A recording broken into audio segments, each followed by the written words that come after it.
بحبك باستمرار، بحبك طول العمر، يا أجمل من في البيت، يا أحلى ما في الصمت. بحبك بكل براءة لا، ما احنا مش هنخلص الألبوم كله.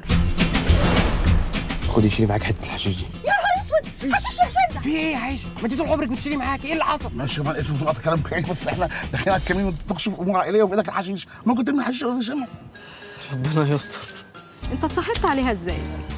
على امك على اي ست في الكون. ده اللي بنوته زيك تعمله، انما الستات بيبقى ليهم كلام تاني. المرأة والفيومي، بس ده اسمه مؤقت، بفكر اخليه فيومية المرأة. البس ده ولا ده؟ ايه دول اصلا؟ مايوهات. مايوهات اطفال؟ سوري بيبي، بس اصل شكلك غريب قوي كده، عامل زي الباندا. فعلا؟ طب ما انت ليه بقى افاتار بالحلقه دي وما اتكلمتش يعني؟ أغبى حاجة ممكن يعملها الراجل إنه يحاول يفهم واحدة ست. انت تعرف ايه عن عذاب واحده متجوزه وعايشه مع جوزها ومش حاسه ان هو بيحبها؟ عايزه تاخدي كل حاجه، كل حاجه من غير ما تدفعي ثمن حاجه واحده. يعني انت خططتي كل حاجه ونظمتي كل حاجه كأن انا مش موجود.